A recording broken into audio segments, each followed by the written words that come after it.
Hello and welcome to our channel Chemistry Academy for IIT JEE and NEET. Mains revision program में आज हम 13th day पर हैं और आज हम करने वाले हैं जीओसी। जीओसी में बहुत सारे टॉपिक्स आते हैं जैसे electronic effects, acidity basicity. Acidity basicity के लिए हम एक सेपरेट वीडियो बनाएंगे क्योंकि it is extremely important topic. वो भी आज ही अपलोड होगा by evening.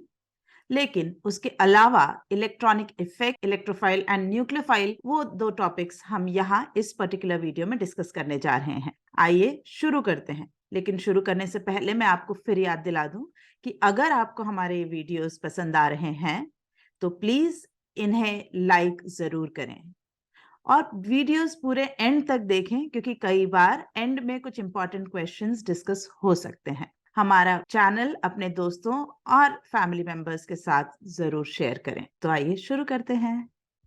So general organic chemistry, GOC. Now let's start. Electronic effects. Electronic effects क्या होते हैं? So effects generated due to movement of electrons are called electronic effects. They could be temporary or permanent. Temporary effects which are created or generated due to the surrounding atmosphere of a molecule. Permanent, which are compulsorily part or property of a molecule, always, irrespective of the surroundings, are known as permanent electronic effect. जैसे अगर एक bond के अंदर dipole है, carbon chlorine bond के अंदर plus and minus, आप उसे समुद्र में रख दें, आप उसे आसमान में पहुंचा दें, आप उसे मंगल ग्रह पर ले जाएं, it remain same. So this is it's permanent property. लेकिन अल्कीन के अंदर जो कार्बन और कार्बन का पाई बॉन्ड है ये नॉन पोलर है. अगर मैं इसे किसी सराउंडिंग में रखूं और किसी रिएजेंट की प्रेजेंस में, जैसे HCl, तो अगर किसी रिएजेंट की प्रेजेंस में हम इस बॉन्ड को रखें तो जिस कार्बन के लिए H+ क्लोजर होगा उस एंड पर डेल नेगेटिव पोल्स का जनरेशन होगा. लेकिन अगर उस जनरेशन होने के दौरान मैं उस HCl को वापस मीडियम से हटा दूं तो वो पोलैरिटी बैक टू 0 हो जाएगी. तो ऐसे इफेक्ट्स जो सराउंडिंग की कोई आया and then the molecules generated that particular effect और वो आपने रिमूव कर दी सराउंडिंग तो वापस अपने ओरिजिनल फॉर्म में लौट गया, ऐसे इफेक्ट्स को हम कहते हैं टेम्पररी इफेक्ट्स. एनसीईआरटी में आपको एक छोटा सा शब्द मिलेगा, electromeric effect. That electromeric effect is an example of temporary effect. Okay. Otherwise हमेशा जो इफेक्ट्स हमें ज्यादा इस्तेमाल करने हैं और इंपॉर्टेंट हैं वो है परमानेंट इफेक्ट. परमानेंट इफेक्ट जैसे कि inductive resonance, hyperconjugation, aromaticity, steric inhibition of resonance वगैरह. अगर मैं मेंस में आए हुए क्वेश्चंस की बात करूं तो डायरेक्टली इंडक्टिव पर कोई क्वेश्चन नहीं आया है, फिर भी मैं हार्डली 1 or 2 मिनट्स इंडक्टिव पर डिवोट करना चाहती हूँ. Let's just go through fast through inductive. So inductive effect is polarization of a non polar bond due to presence of polar bond in the vicinity is called inductive effect. It is a permanent effect, right? It is a property of molecule and there are two types of inductive effect. You can either have a plus I or a minus I. Plus I, when through inductive effect electrons are pushed away from a group, then that group is called a plus I effect. हाँ, ये आपको पता होना चाहिए कि ये plus आई और minus I का असाइनमेंट, ये नाम जो है ये कार्बन हाइड्रोजन बॉन्ड की कंपैरिजन में पोजीशन ऑफ इलेक्ट्रॉनिक पेयर को लेकर या देखकर दिए गए हैं. मतलब कार्बन हाइड्रोजन बॉन्ड के अंदर इलेक्ट्रॉनिक पेयर की क्या पोजीशन है, अगर हमने वो कंपेयर करा with some G group, if as compare to CH, that Cg bond has electrons more towards G, then this G is called minus I. If as compared to that the electron pair are more towards carbon, then this G will be referred as plus I. तो ये जो plus आई और minus I का नामकरण किया गया है, ये primary reference carbon hydrogen bond को लेकर किया गया है। इन्हीं की स्टडी कर काफी सारे ग्रुप्स वगैरह की हमें फाइनली साइंटिस्ट ने प्लस आई और माइनस आई का एक रिलेटिव ऑर्डर दिया है। ये रिलेटिव ऑर्डर हमें क्वेश्चंस करने में हेल्प करता है, इसलिए हमें कुछ याद ही रखना पड़ता है। ये ऑर्डर मैंने यहाँ आपको लिख दिया है। ये ग्रुप्स हैं, जैसे O माइनस का ज्यादा होगा SCO minus, this is plus I, then 3 degree alkyl, then 2 degree, 1 degree CD3CH3 and then D, this D is deuterium, this is deuterium. Okay, minus I का ऑर्डर भी इसी तरह से मैंने लिख दिया, आपको समय के साथ ये याद होना चाहिए और मुझे उम्मीद है कि आप में से मैक्सिमम को इस स्टेज पर याद ही होगा। Minus I is NF3 plus, NR3 plus, SR2 plus, NH3 plus, NO2 greater than SO2R, cyanogen SO2AR, AR मतलब phenyl, COOH, then fluorine, chlorine, bromine, iodine, OAR मतलब phenoxy, ester, OR, ether, aldehyde, ketone, SH, C minus I of SH is greater than OH। तो आप यहाँ बहुत ज्यादा logic हर जगह नहीं लगा पाएंगे ऑर्डर के अंदर, कुछ आपको मेमोरी रखना ही पड़ेगी। Then this sp hybridized alkyne, then pH and then alkene। तो आप इसे याद कर लें, 2-4 बार अगर आप इसे रफ नोटबुक में लिखेंगे तो ये मेमोराइज हो जाता है। खासतौर से प्लस आई तो बहुत ही इजी है। ना रूल्स ऑफ इंडक्टिव इफेक्ट, कि जब आप इंडक्टिव इफेक्ट को लगाएंगे किसी क्वेश्चन में, किन क्वेश्चंस में, एसिडिटी बेसिसिटी के क्वेश्चन में, comparison of carbocation stability, comparison of carbanion stability, इस तरह के क्वेश्चंस में जब आप इस इफेक्ट को लगाएंगे तो आपको क्या पॉइंट्स ध्यान रखने हैं। पहला, inductive effect decreases with increase in distance from the source. यहाँ ये मैं इसको कैसे एक्सप्लेन करूं, ये क्या कहना चाह रही हूं, आओ मैं यहाँ बताती हूँ। जैसे फॉर एग्जाम्पल, अगर मुझसे कंपैरिजन किया गया कि ये कार्बोकेटायन वर्सेस ये जो मैं दूसरा बना रही हूं, इन कार्बोकेटायन में से which one is going to be more stable. Carbocation, carbon पे प्लस है, मतलब इलेक्ट्रॉन की डेंसिटी ऑलरेडी कम है इस कार्बन पर, और उससे भी हमने क्लोरीन लगाया, क्लोरीन और इलेक्ट्रॉन अपनी तरफ खींच रहा है, तो ये डिस्टेबलाइजिंग है। अब यहां पर आप देखें, ये क्लोरीन जो है ये पास में है, सो मोर क्लोज, मोर माइनस आई, तो it is definitely having less stability. ये हमारा ज्यादा स्टेबल होना है क्योंकि क्लोरीन हमारे कार्बन प्लस से दूर है। कैसे गिनेंगे आप कि कार्बन प्लस से 1 sigma, 2 sigma, 1 sigma, only 1 sigma, उसके बाद सीधे CCl बॉन्ड आ गया, इस तरीके से। In between number and power always number dominates. ये क्या अर्थ हुआ?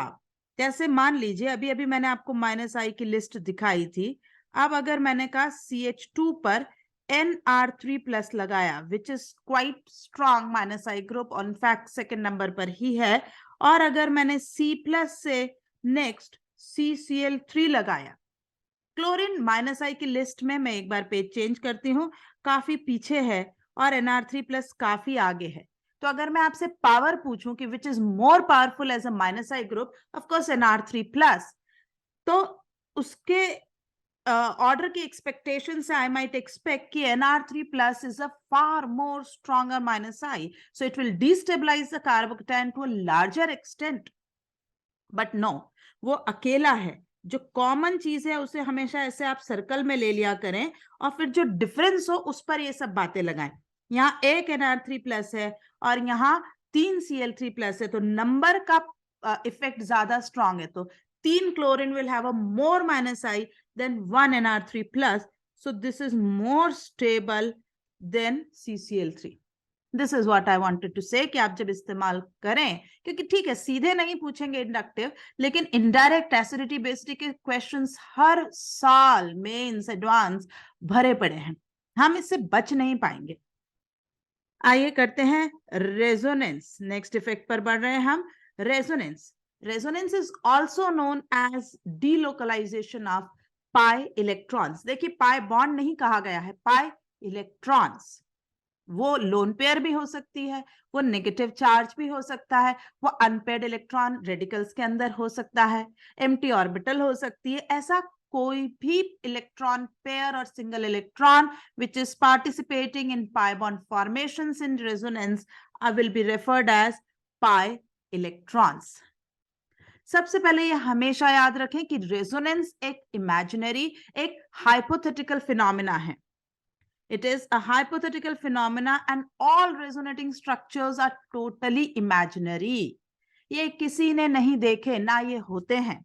एक्चुअल में रेजोनेंस हमारी केमिकल बॉन्डिंग में हुई जानकारी में जो डेवलपमेंट हुआ है उसकी कमी की वजह से रेजोनेंस जिंदा है.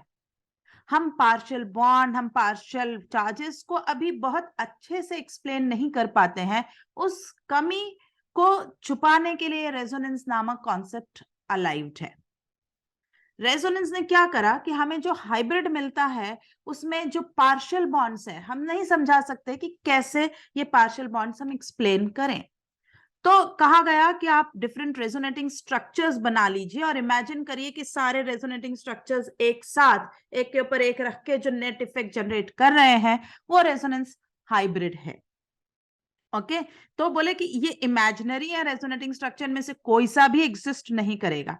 एग्जिस्ट करेगा सिर्फ हाइब्रिड, और वो हाइब्रिड हमेशा सभी रेजोनेटिंग स्ट्रक्चर्स की तुलना में ज्यादा स्टेबल होगा. Resonance hybrid is the real entity and is always more stable. In writing resonance structures, we are allowed to move only electrons. जब आप resonating structures बनाएंगे तो आप सिर्फ और सिर्फ only pi electrons is what I would like to add. You are allowed to move only pi electrons. You are not allowed to move sigma bonded electrons. All resonance structures must have same number of unpaired electrons. आप जो अलग अलग resonating contributing structures बनाएंगे उनमें number of unpaired electrons की count same होनी चाहिए, क्योंकि imaginary structures हैं. मॉलिक्यूल हाइब्रिड में या तो पैरामैग्नेटिक होगा या डायमैग्नेटिक. तो आपका एक स्ट्रक्चर पैरा एक डाई ऐसा नहीं हो सकता. Whatever the hybrid exhibits उसी के आसपास आपके रेजोनेटिंग स्ट्रक्चर्स एक्सेप्टेबल होंगे. Then comes all atoms that are part of delocalized electron system must lie in a plane or nearly planar. Now this is very important. हमें सिर्फ उन्हीं electron से मतलब है जो रेजोनेंस का हिस्सा बनेंगे. That are part of delocalized electron system should lie in a plane. हम ये नहीं कह रहे हैं कि पूरा मॉलिक्यूल ही प्लेनर हो. मतलब अब जैसे CH3COOH है, हमें सिर्फ इस पार्ट की चिंता है.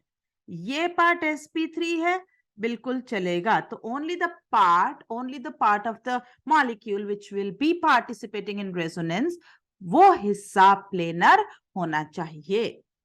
The energy of the actual molecule is lower than the energy that might be estimated for any of the contributing structures. I have already told you कि ये एक imaginary चीज है और हाइब्रिड की एनर्जी इन सभी से ज्यादा कम होगी और वो सबसे ज्यादा स्टेबल होगा. Resonance energy is a stabilizing phenomena, so always return with a negative sign. Equivalent resonance structures make equal contribution to the resonance hybrid, and a system described by them has a large resonance stabilization. अगर कहीं किसी molecule के जो resonating structures बने हुए हैं उनके contributing structures are equivalent, तो डेफिनेटली उस स्ट्रक्चर की रेजोनेंस एनर्जी ज्यादा होगी. मतलब CH3COO-, अब इसके रेजोनेटिंग स्ट्रक्चर्स इक्विवेलेंट हैं तो इसीलिए ये काफी स्टेबल बर्ताव करेगा, इसकी रेजोनेंस एनर्जी ज्यादा होगी. The more stable a structure is when taken by itself, absolute में बात कर रहे हैं, the greater is it's contribution towards the resonance hybrid. अगर किसी एक मॉलिक्यूल के 3-4 रेजोनेटिंग स्ट्रक्चर्स हैं और उसमें से जो जितना ज्यादा स्टेबल होगा वो हाइब्रिड में उतना ही ज्यादा कंट्रीब्यूट करेगा टुवर्ड्स प्रॉपर्टी. अब ये बोलते ही अगला सवाल आता है कि फिर स्टेबिलिटी कैसे पता चलेगी. What is the criteria to gauge that which structure is more stable. आइए देखें stability of resonance structures. First, the more the number of covalent bonds a structure has, the more stable it is. Example, जैसे हमारे पास हो CH2 double bond CH, single bond CH double bond CH2. अब इसका अगर मैं resonating structure बनाऊं और इस बॉन्ड को पोलराइज कर दूं, ये देखिए इस तरीके से, राइट? तो एक और रेजोनेटिंग स्ट्रक्चर बिल्कुल होगा, हम उसे भी बना सकते हैं, बना लेंगे. CH2 minus CH double bond CH CH2 plus. तो ये जो स्ट्रक्चर फर्स्ट है A, B और C, तो हमने कहा है कि A जिसमें ज्यादा नंबर ऑफ कोवलेंट बॉन्ड्स हैं वो ज्यादा स्टेबल होगा B और C से. ये पॉइंट हमने यहाँ कहा है. और इसीलिए 1,3-ब्यूटाडाइन में आपको पोलैरिटी वाली प्रॉपर्टीज देखने को नहीं मिलती है, आपको न्यूट्रल की प्रॉपर्टीज ज्यादा देखने को मिलेंगी. Structure in which all the atoms have a complete valency shell of electrons are extremely stable. ये वाला पॉइंट तो वेरी इंपॉर्टेंट है. कंप्लीट ऑक्टेट के कारण आई हुई स्टेबिलिटी के ढेरों क्वेश्चंस एडवांस मेन सब में पूछे गए हैं. जैसे इसका सबसे पहला और सबसे फेवरेट क्वेश्चन जो एडवांस में ही 2 से 3 बार आया हुआ है कि असाइल कार्बोकैटायन का इन दो रेजोनेटिंग स्ट्रक्चर्स में से कौन सा कंट्रीब्यूटर ज्यादा होगा, ज्यादा स्टेबल होगा, 1 और 2. तो आंसर आएगा इसका, स्टेबिलिटी अगर हमसे पूछी गई है तो हम कहेंगे 2 is going to be far more stable than 1, और इसलिए प्रॉपर्टीज में भी 2 is going to be more stable. एक और क्वेश्चन इसी तरीके से कि CH3C plus OCH3 and CH3CH plus CH2OH, which carbocation is more stable? तो answer again is 1 greater than 2 stable. Why? Because यहाँ पर ऑक्सीजन की लोन पेयर इसे कंप्लीट ऑक्टेट रेजोनेटिंग स्ट्रक्चर देने वाली है. Third point, charge separation decreases stability. हम bonds को ब्रेक करके जितना चार्ज बनाए और अपोजिट चार्जेस जितनी दूर ले जाएंगे उतना उस पर्टिकुलर रेजोनेंस स्ट्रक्चर की स्टेबिलिटी कम होती चली जाएगी. क्योंकि by simple law of physics opposite charges को आप जब दूर कर रहे हैं तो you are doing a work and that work is collected or is accumulated as a potential energy in that particular RS. RS is resonating structure. तो यही तरह के क्वेश्चंस हमें बेसिक जो पूछे गए हैं रेजोनेंस पर, हम उसका एक सैंपल करते हैं. एक क्वेश्चन ये लीजिए, the number of resonance structure for N is where N is phenol की रिएक्शन NaOH से कराई गई. अब इस तरह के क्वेश्चन में ये क्वेश्चन बहुत ही क्लियर है कि number of resonance structure for N, और N आप अभी बनाएंगे, अभी कुछ भी नहीं है आपके पेपर पे लिखा हुआ N. फिनॉल है, NaOH है, NaOH is base, phenol is acid, acid base reaction हुई, फिनॉक्साइड बना. बेंजीन या साइक्लिक सिस्टम्स में रेजोनेंस आप तब तक बनाएं जब तक वापस आप लौटकर चार्ज या सिस्टम पहले ही जैसे पहले स्ट्रक्चर तक वापस ना आ जाए. तो ये फर्स्ट स्ट्रक्चर हमने बनाया O-, ये बना. सेकेंड पोलैरिटी आगे बढ़ती जा रही है, this is moving here and lastly here. So हमारे पास यहाँ 1, 2, 3, 4 and 5 रेजोनेटिंग स्ट्रक्चर्स आए. सो इस पर्टिकुलर क्वेश्चन का आंसर 5 है. आप अपनी प्रैक्टिस के लिए जरूर करें. मैंने यहाँ लिखा है कि similar question is asked in 2015 advance, और वहां उन्होंने इसे बीटा नेफ्थॉल पे पूछा था, और मुझे इसका आंसर ऐसे याद नहीं है, but I guess the answer was 9. आप एक बार चाहें तो और कंफर्म कर लें. 2015 एडवांस इंटीजर का ये क्वेश्चन था. मैं इस तरह के क्वेश्चंस में लैंग्वेज की बात कर रही थी कि यहाँ पर तो क्योंकि इन्होंने एक N बनवाया, कई बार क्या होता है कि क्वेश्चन में they give a structure and then they ask the number of resonating structures. For example, if this same question would have been give resonating structures of say एक localized structure इन्होंने दे दिया, give resonating structures for this, है ना, for this. अब इस तरह के question में it should be clearly mentioned कि excluding this और including this, क्योंकि अगर ये स्ट्रक्चर को भी शामिल करना है तो आंसर 5 होगा, और अगर इसे एक्सक्लूड करके करवा रहे हैं तो हम ये गिवन स्ट्रक्चर को छोड़कर बचे हुए बनाएंगे और आंसर फिर हमारा हो जाएगा 4. सो आपको लैंग्वेज पे ध्यान देना होगा if they are giving any localize structures, और अगर वो इस तरीके से एक रिएक्शन में आपसे बनवा रहे हैं और start, then you give total, no problem. Correct. आइए आगे बढ़ते हैं. ये एक और बहुत ही डिस्प्यूटेड, बहुत ही इंपॉर्टेंट पॉइंट है, that is hybridization of atoms participating in resonance is not always sp2. ये बहुत ही इंपॉर्टेंट पॉइंट है. मुझे ये पता है कि almost 98% of even teachers consider that whenever there is resonance, then that particular pi bond or that particular lone pair or whatever it is always going to be sp2, which is very wrong. No.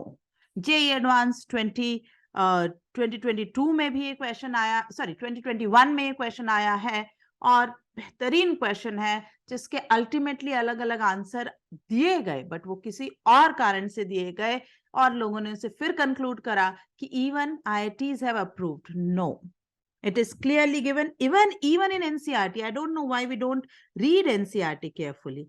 So hybridization is not always कि sp2 हो गया अगर resonance है तो.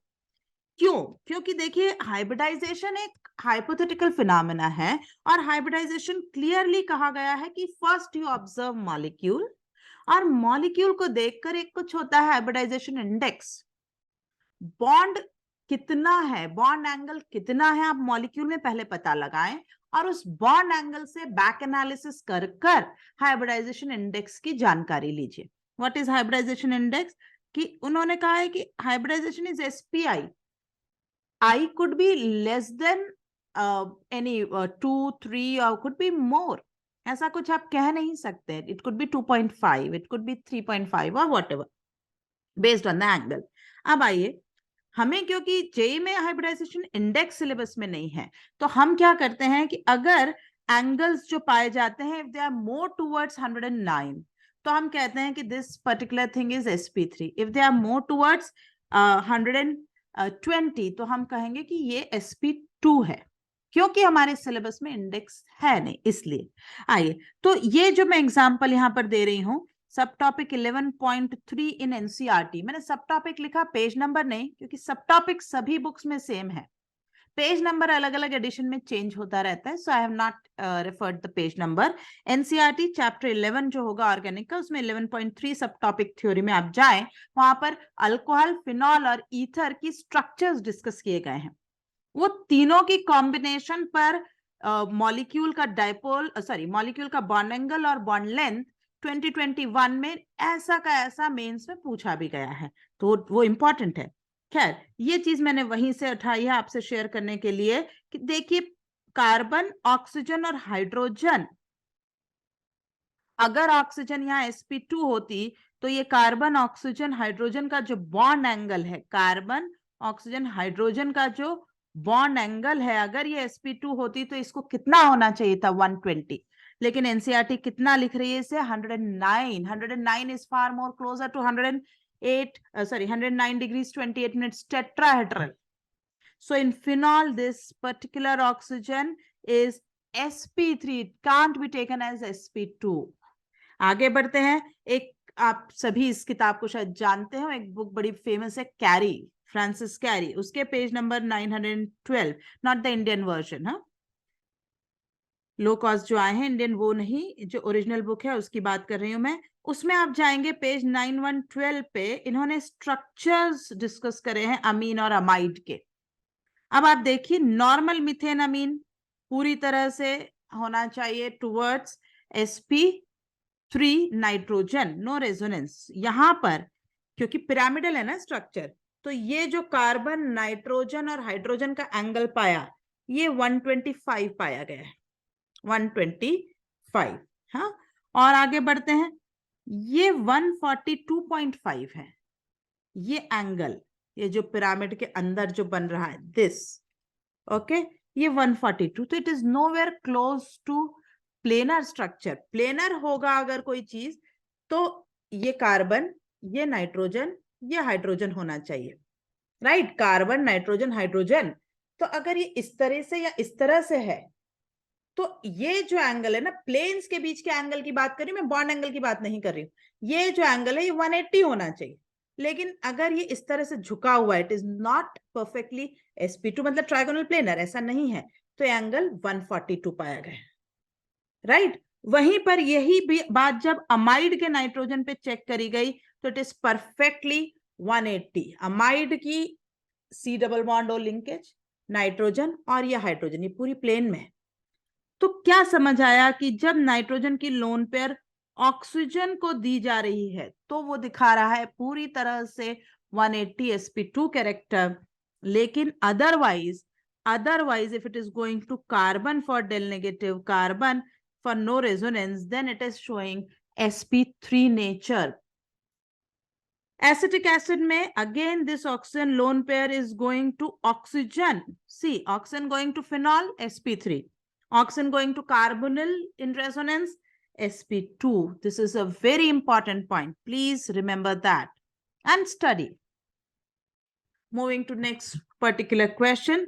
देखिए resonance से बहुत ज्यादा सवाल तो नहीं, लेकिन डिसेंट, यानी अगर मैं टोटल जीओसी में से किस ऑर्डर रैंक करूं कि क्वेश्चंस कैसे आए हैं, नंबर 1 इज एसिडिटी बेसिटी, ढेरों question. Number 2 is aromaticity, which of the following is aromatic, non aromatic, which of the following is not an aromatic, इस तरह की लैंग्वेज के साथ एरोमेटिक। नंबर 3 इज रेजोनेंस, जिसमें ये पूछा गया जैसे ये question, which of the following is least resonance stabilised, right? ये भी इनडायरेक्टली एरोमेटिसिटी का ही सवाल है, क्योंकि ये कंपाउंड एरोमेटिक है, कंटिन्यूअस रेजोनेंस है इसमें। ये कंपाउंड एरोमेटिक है, अगेन, है ना, पिरिडीन है, ये बेंजीन है, किंग ऑफ एरोमेटिसिटी, तो ये भी एरोमेटिक है। यहां पर आप देखिए ये sp3, यहां एरोमेटिसिटी टूट रही है, और आंसर इज 3। ये जेई 2017 है, बट इसके बाद भी इस तरीके के क्वेश्चंस आते रहे हैं, है ना। 2-3 क्वेश्चन आपको पिछले 3-4 सवालों में, इतने शिफ्ट्स अराउंड 80-85 पेपर्स में से कुछ 3-4 क्वेश्चन हार्डली आपको ऐसे मिल जाएंगे कि which of the following is more resonance stabilised, less resonance stabilised, continuous conjugation, ये 2-3 क्वेश्चन बस। स्टेरिक इनहिबिशन ऑफ रेजोनेंस, अभी हमने बात करी थी कि रेजोनेंस के लिए प्लेनर होना जरूरी है। अगर कभी 3 ग्रुप्स इस तरीके से लोकेट हो गए, continuous position on benzene like this, तो इनमें आपस में स्टेरिक धक्का होता है, स्टेरिक रिपल्शंस होते हैं, इनमें स्पेस सफिशिएंट नहीं है, और ऐसी कंडीशन में जो सेंटर वाला ग्रुप है ये रोटेट कर जाता है, प्लेनर ना होके रोटेट कर जाएगा। अब जब ये रोटेट कर जाता है इस तरह से, थोड़ा सा ऊपर या नीचे इस तरीके से, तो इसके रोटेशन की वजह से इसकी पेयर ऑफ इलेक्ट्रॉन्स बेंजीन के प्लेन में नहीं रहेंगी। So always as a rule G2 suffers steric inhibition of resonance, it is never G1 और G3। हाँ, थोड़ा बहुत इफेक्ट उन पर आता है, बट वो कंसिडरेबल नहीं है। Now the point is कि steric repulsion, steric crowding is a very relative term, है ना, कितनी जगह अवेलेबल है और किसको आपको उसमें सेट करना है, इस बैलेंस पर ही आप स्टेरिक क्राउडिंग की बात कर सकते हैं। तो मैं आपको एक जनरल लिस्ट देती हूं कि G1, G2, G3 should be bulky groups like COOH, SO3H, NO2, alkyne खुद हो सकता है, यहां से अल्कीन जुड़ा हुआ है, आप ये जाने, ओके। यहां से खुद एक पीएच जुड़ सकता है, आयोडीन, ब्रोमीन, ओके, कोई एस्टर वगैरह जैसा ग्रुप हो सकता है, अमाइड वगैरह, एसेट्रा। इस तरह के जो बड़े बड़े ग्रुप्स होंगे, ये ग्रुप अगर प्रेजेंट है कंटिन्यूस तीनों पोजीशंस पर, इनमें से तीनों G1 G2 G3 तीनों एक ही प्रकार के हों, तीनों COH हो, तीनों ब्रोमीन हो, तीनों NO2 हो सकता है, या तीनों तीन वैरायटी के हों, एक NO2 एक COH एक SO3, वो भी चलेगा। हाँ, लेकिन जो SIR जो रेजोनेंस सफर होगा वो मेनली G2 पर असर आएगा, ना कि G1 एंड G3 पर। असर आने से क्या होगा, जो भी रेजोनेंस कर रहा था अगर स्टेबिलिटी बढ़ा रहा था तब आप कहेंगे वो नहीं बढ़ेगी, बॉन्ड एनर्जी बॉन्ड लेंथ कम कर रहा था अब आप कहेंगे नहीं होगी, तो जो हो सकता था रेजोनेंस से वो रुक जाएगा, इसे कहते हैं steric inhibition of resonance. Okay, G1 and G3 अगर कोई अल्काइल हो देन G2 अबाव लिस्ट से हो, करेक्ट, अगर ऐसी कॉम्बिनेशन हो, ठीक, then also G2 suffers SIR, तब भी G2 को SIR मिलेगा। G1 और G3 का SIR का अर्थ ही नहीं, क्योंकि वो CH3 है, उसमें तो वैसे ही रेजोनेंस नहीं रहा। ठीक, आइए बढ़ते हैं हाइपर कॉन्जुगेशन पर। ना हाइपर कॉन्जुगेशन को कई नामों से जाना जाता है, जैसे इसे कहा जाता है सिग्मा बॉन्ड रेजोनेंस, इसे कहा जाता है बेकर-नाथन इफेक्ट, बेकर-नाथन इफेक्ट, है ना, इसे कहा जाता है नो बॉन्ड रेजोनेंस, ये सब इसके ही नाम है, नो बॉन्ड रेजोनेंस। तो इसके काफी सारे नाम फेमस हैं, लेकिन हमें उन नामों से ज्यादा इंटरेस्ट है उसकी बॉन्डिंग में। It is resonance of sigma bonds and is a stabilizing phenomena. Broadly, ये point resonance की तरह ही होंगे. It is also an imaginary phenomena and only hybrid exist. हाँ, लेकिन advance as well as in mains 2021 में what type of overlap is used in this particular hyperconjugation, ये question आते हैं और ये काफी लोगों को बड़ा परेशान करते हैं। मैं समझाने की कोशिश करूं। अब जैसे अल्कीन्स है ना, जैसे CH2 double bond CH single bond CH2H, तो जब यहाँ हाइपरकॉन्जुगेशन होगा ये कार्बन हाइड्रोजन का bond will shift towards this CH and this bond will go to CH2, तो ये तो बन गया CH2 minus CH double bond CH2 और ये H का बॉन्ड ब्रेक हो गया SH प्लस। अब आप देखिए ये बॉन्ड गया तो sigma bond is now given and is now overlapping with this CH, sigma ने अपने इलेक्ट्रॉन P को दिए हैं तो it is a sigma P overlap, आप इसे सिग्मा sp2 ओवरलैप भी कह सकते हैं।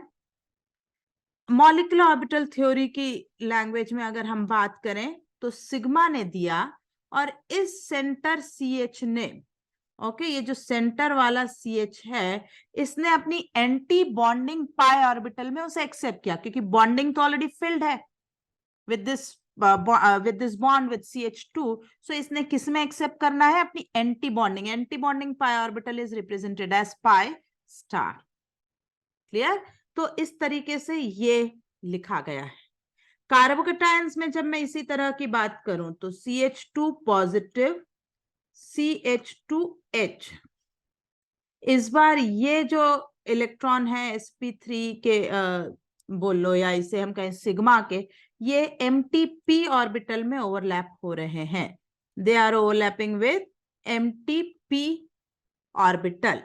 In case of radical, similarly sigma and P. In case of reverse hyperconjugation is also known as minus H. Reverse hyperconjugation minus H लिया गया है electrons, minus H की बात करी गई, इसमें कैसा होता है, इफेक्ट क्या होता है, आइए मैं पहले एक बार स्ट्रक्चर आपको थोड़ा सा लिखकर बताऊं कि क्या होगा। ये है इसके अगर पाई बॉन्ड, तो ये यहां गया और ये इस तरीके से हटा, तो इसका जो स्ट्रक्चर बनेगा वो बनेगा plus double bond carbon chlorine chlorine and chlorine minus. तो आप देख सकते हैं कि पाई गया और सिग्मा कार्बन क्लोरीन का ब्रेक हो गया है, right? So it is a pi and sigma overlap, ठीक? It is pi and sigma star, क्योंकि ये जब पाई गया तो इस कार्बन की सिग्मा स्टार में एक्सेप्ट हुआ है ये electron, that is why it is called pi and sigma star overlap. जो क्वेश्चन मैं आपसे कह रही थी कि आया है जेईई मेन 2021 में, what type of overlap is there, ये बेसिकली रीजन असर्शन में आया था और उन्होंने ये गलत दिया था कि it was given that from pi star to sigma overlap हुई है, इस तरह का कुछ रॉन्ग स्टेटमेंट दिया था। तो इथाइल कार्बोकेटायन में कैसा ओवरलैप होगा? आई थिंक अब ये क्वेश्चन आप सॉल्व करेंगे, आपको पूरी तरह से समझ में आ जाएगा। आप नहीं आए तो वीडियो पॉज करके पिछला डिस्कशन एक बार दोबारा देख सकते हैं। दूसरा तरह का जो क्वेश्चन आता है वो आता है total number of structures showing hyperconjugation involving CH bond for the following carbocation. Clearly mention है बहुत स्पष्ट भाषा में कि इन्वॉल्विंग CH बॉन्ड, हम इस स्ट्रक्चर को नहीं कहेंगे। तो जान लीजिए number of alpha hydrogen of any C plus or alkene or radical, right, is equal to number of hyperconjugative structure. यही आप सीधा हिसाब लेंगे, hyperconjugative structures. So यहां पर आप सीधे देखें, अल्फा के लिए इसको मैंने गोला किया, there are 3 अल्फा कार्बन्स और इन 3 पे मिलकर 9 alpha hydrogen, so answer is 9. This was a question asked in similar question, again not the same, in JEE 2011 2011 advance में क्वेश्चन पूछा गया था इसी सिमिलर कॉन्सेप्ट पर। आते हैं हम अपने सबसे इंपॉर्टेंट एरोमेटिसिटी। एरोमेटिसिटी की थ्योरी बड़ी छोटी सी है लेकिन एप्लीकेशन आंसू ला सकती है। It is also a stabilizing phenomena. For molecule to be aromatic, it should follow 3 conditions. Should be cyclic, should be planar, cyclic with continuous resonance, should follow Huckel's rule of aromaticity, which says 4n plus 2 is equal to number of electrons, number of pi electrons participating in resonance. और जब आप इस equation को solve करें तो n की value should come some integral whole number value, positive integers इस तरह से आए। अब जैसे एग्जांपल हम लें किंग ऑफ एरोमेटिसिटी बेंजीन, तो क्लोज लूप में जो इलेक्ट्रॉन रेजोनेंस का हिस्सा है वो 6 है। आप 4n + 2 को 6 से इक्वेट करें, सॉल्व करने पर n की वैल्यू 1। मान लीजिए आपने इसको लिया प्लस, अब आप देख रहे हैं कि लूप में प्लस मतलब नो इलेक्ट्रॉन, तो यहां पर आप 4n + 2 को 4 से इक्वेट करने वाले हैं और n की वैल्यू कितनी आने वाली है? 4n + 2 को अगर मैं n से इक्वेट करूंगी तो n की वैल्यू मुझे नहीं लग रहा है कि मेरे पास इंटीजर होल नंबर वैल्यू आएगी, और इसीलिए ये क्या हो जाने वाला है, ये मेरी इस वैल्यू को सेटिस्फाई नहीं करेगा, है ना? ये तो हाफ आ जाएगी, तो ये तो मेरे रिक्वायरमेंट को सेट नहीं कर रहा है, तो ये कंपाउंड एरोमेटिक नहीं होगा। ठीक, किसी भी वजह से कहीं पर भी, अब जैसे ये इलेक्ट्रॉन, ये सिस्टम देखिए, ऐसा लग रहा है कि 6 इलेक्ट्रॉन रेजोनेंस, बट लूप में नहीं है, ये लूप में इट इज प्लेनारिटी जो है वो ब्रेक हो गई है, तो ये कंपाउंड भी जाने वाला है एज नॉन एरोमेटिक। क्लियर? दूसरी कैटेगरी होती है एंटी एरोमेटिसिटी। उसकी पहली कंडीशन वही है cyclic planar, but should follow Huckel's rule of anti aromaticity, जहां हम नंबर ऑफ पाई इलेक्ट्रॉन्स को किससे इक्वेट करते हैं? 4n से। अब हम 4n से इक्वेट करने वाले हैं और 4n से इक्वेट कर रहे हैं, तो अगेन n की वैल्यू शुड बी 1 2 3 एसेट्रा। जैसे यहां देखूं मैं इस पर्टिकुलर मॉलिक्यूल को, तो यहां 4 इलेक्ट्रॉन्स है लूप के अंदर, आप इक्वेट करेंगे 4n = 4, तो n = 1, राइट? इस तरीके से आप इस पॉइंट को इस्तेमाल करते जाएंगे। अभी पिछले पेज पर हमने ये जो प्लस वाला स्ट्रक्चर देखा था, ये भी n=1 का केस होने वाला है। ये हुए एंटी एरोमेटिक। थर्ड कैटेगरी होती है non aromatic compounds. Non aromatic अपने आप में कोई कैटेगरी नहीं कहलाई, यूं कहें कि ये एक डंपिंग बैग है।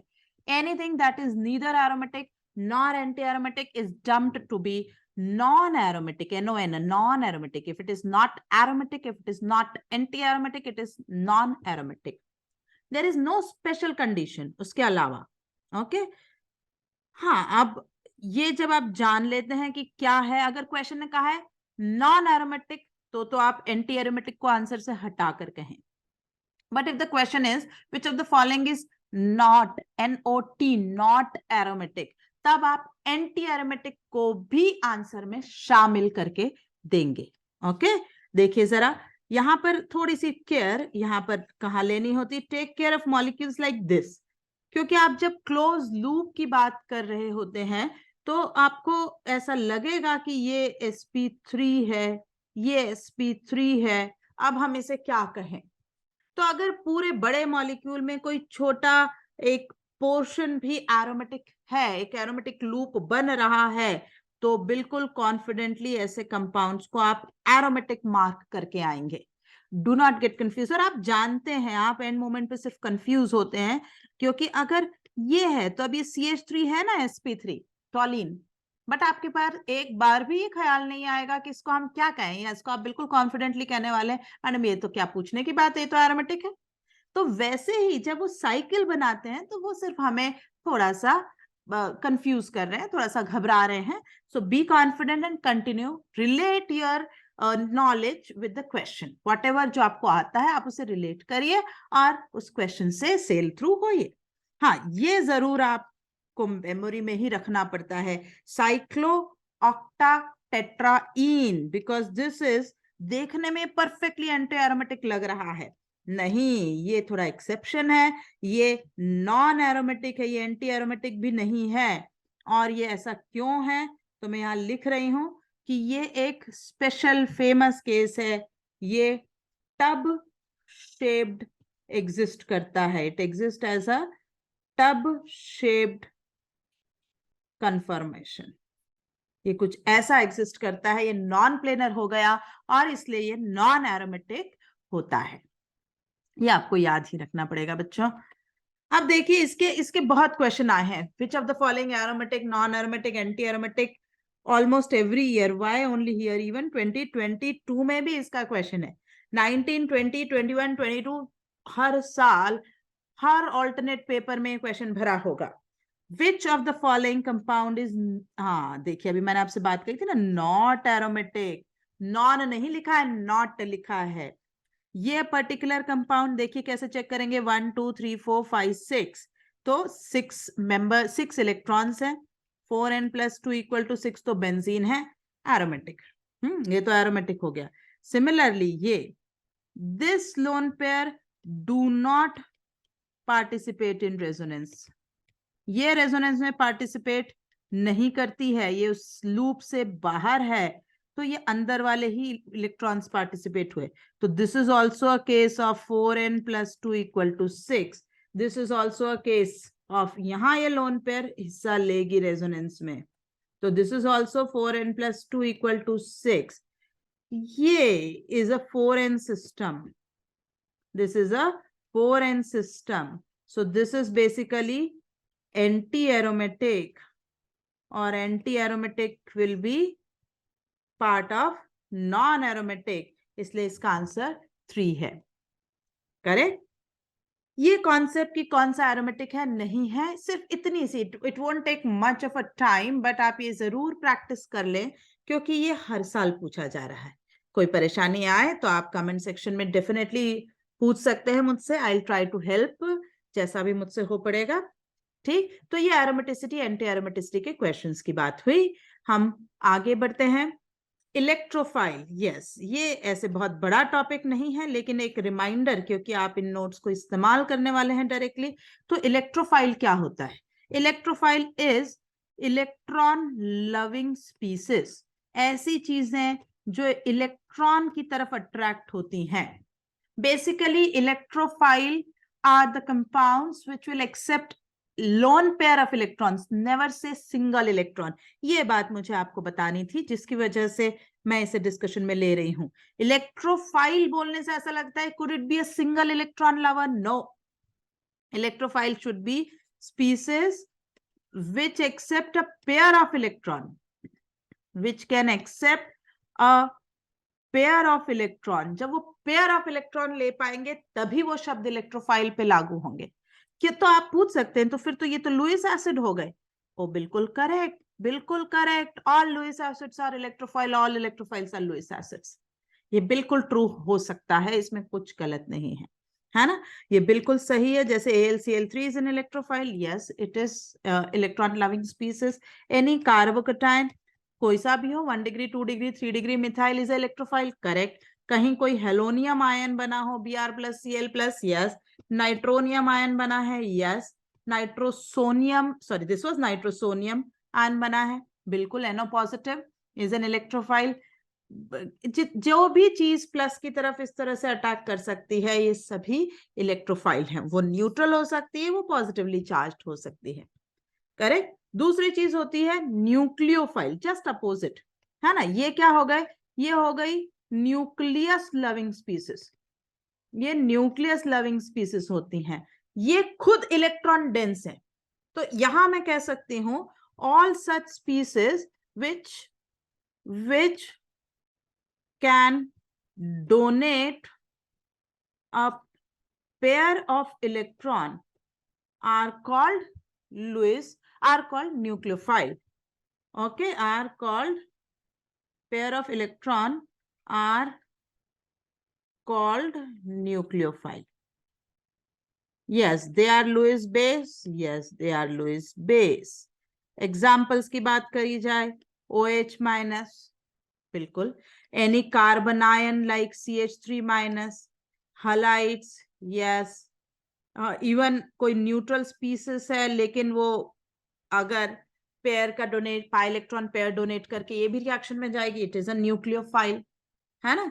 तो ऐसी कोई सी भी चीजें जो benzene will act as a nucleophile, correct. तो ये सभी कहलाने वाली है न्यूक्लियोफाइल। ठीक, हमने यहाँ पर रेजोनेंस में प्लस आर क्या होता है, माइनस आर क्या होता है, ये सब डिस्कस नहीं किया, क्योंकि ना तो उस तरह के क्वेश्चन सीधे आते हैं ना मतलब के हैं। आप जब अपने क्लास नोट्स रिवाइज करें तो अगर आपको कोई तकलीफ हो थोड़ा सा उसमें देख लें, वो बहुत ही बेसिक प्रैक्टिस रिक्वायर करते हैं। यहीं पर हम अपना GOC का जो इम्पोर्टेंट डिस्कशन है वो रोक रहे हैं। अगर आपको ये पूरा वीडियो पसंद आया हो, आपको इससे कोई मदद मिलती हो, तो जरूर आप इस वीडियो को लाइक करें। If possible, share it with your friends and family. Thank you.